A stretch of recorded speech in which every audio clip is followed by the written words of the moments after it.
It'll be 1 to go this time by. Coming to the green, buddy, coming to the green. Let's go get him. Go, go, go, go, go, go, go. Get your motor running. Head out on the highway. Sorry, Marty. Next question. We'll get Marty in a second. We've got to rejack his mic. Go ahead. Pankowski. Rejack his mic. Or reboot it. What's that? Reboot it. Jerry Pankowski, Yahoo Sports. Jimmy, you know, looking at the way things are, and I don't want to use the word fear, but who do you fear the most right now of the guys that are still chasing you? I mean, would it be Carl? Would it be Jeff? Would it be Greg? I mean, who worries you the most? I've really been focused down to where Carl is. Don't know if that's right or wrong, but you know, if we have 43rd place finish, it would probably allow more in than Carl. But for whatever reason, my eyes have kind of stopped there at Carl, and I don't know if that's fair or not. For all I know, somebody could be 2 points behind him. I just haven't really looked past that. But you know, I try to look at the worst case scenario, and if we leave here with 43rd place points, who's got a shot and who's good at those tracks that are coming up. So that's really the way I look at it. And again, just try to recognize it, so I feel like I've closed that chapter in my head, and then that way I can look forward to what my team needs to do, what I need to do in the seat, and stay focused on positive things and things that put a smile on my face instead of worrying about, you know, a negative side to it. Okay, now let's go to Marty. Go ahead. Marty Smith, ESPN. There we go.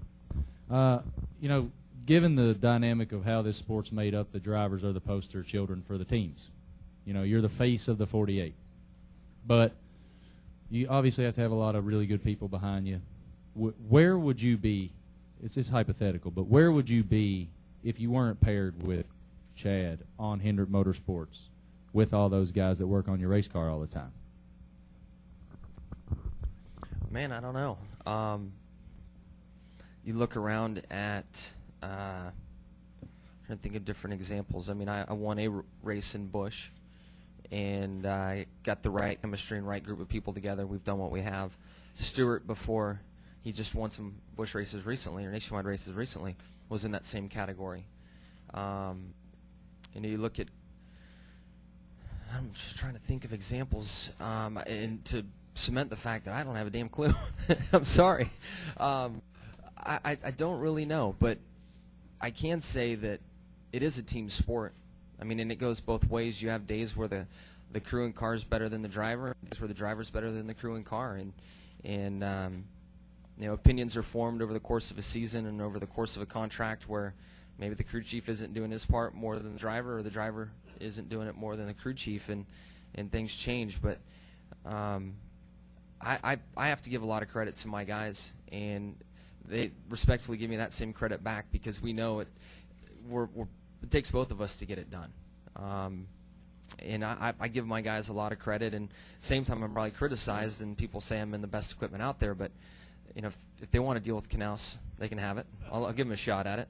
If they wanted to drive my car at Vegas earlier this year when it was 3 seconds off the pace, I mean, you know, we as a team were terrible then and took it to where we did. So it is a team sport, and I love my guys, man. I've been with them for a long time, and I love working for Rick. I love what his company's about, and certainly think that they do it better than anyone else out there. We go David Poole, gentleman in the back, and then Jenna. Go ahead. Yeah, Jimmy. On Sunday, you'll have the World Series, the NFL, a lot of things going on. You're running away with this title. Why should people watch? Racing's cool. Great racetrack. Chance for someone to do something that's only been done once before. And on top of that, I mean, the cool thing about our sport, and we talk about it all the time, is you have 43 stars out there. You have the entire you know, NFL or Major League Baseball. You have all the stars out there. I mean, the whole crowd's here, and it's a great race, great show. But you know, baseball is interesting. I do enjoy watching that. In fact, Marty Smith owes me 2 beers because I picked right over the last two nights. So I do keep my eyes on other sports as well, and think it's interesting. But I mean, if you love cars, you got to watch our races. Okay, David Poole. when Dale Jarrett won his championship, he was told the story about sitting there on the couch one night and watching the ESPY Awards or something, some kind of celebration of the year in sports and all these champions and all these great achievements, and his wife saying something to him, you know, in racing, that's you. You're the one doing those things. I know you're a fan of other sports, and you've seen teams run off runs of championships, and Tiger Woods, and you referenced him last week. Is there any way to talk about what it's like to be in the middle of making that history? I mean, to you, 3 years, two seasons plus having a chance to win a third, it's been a series of week at a time, piling all that up, while everybody else is outside looking at you the same way that maybe you looked at some of those other guys as a sportsman over the years. Do you ever get sort of step outside and say, you know, wow, this is pretty cool? You know, I do, and the end of the year really is a time to reflect back, and I find myself thinking about stuff like that more than any other time.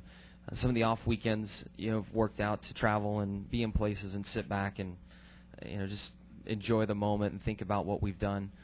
But I think it's tough for the people living it, and there's only a handful of scenarios, you know, per decade that take place, and I believe, this is my thought, that the guys that are doing it, you know, they're afraid someday it's going to stop, and two, they've done certain things to put themselves in that position, and they don't want to change that rhythm, that mindset, you know, whatever it is that goes into it. So, you know, if people are thinking that of me, I'm sitting here saying that I know we're doing some cool stuff, but I'm afraid someday it could end, and I'm sure it will, and it has to. I mean, all good things come to an end.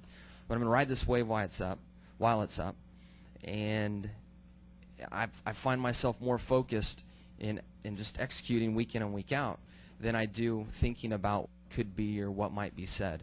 And you know, just hope that when I put that helmet on the rack, you know, and say I'm done, that whatever those accomplishments are, people respect and look up to, and as a competitor in wanting to leave a mark in our sport, I want to do as much as I can. I want to win as many races as I can and championships and be considered one of the greats. I mean, any driver in this garage area would love to be in that category. I'm not saying that I am and that people should think of me, but I hope that I am that guy. You know, I want to be that guy. That's what I strive to be.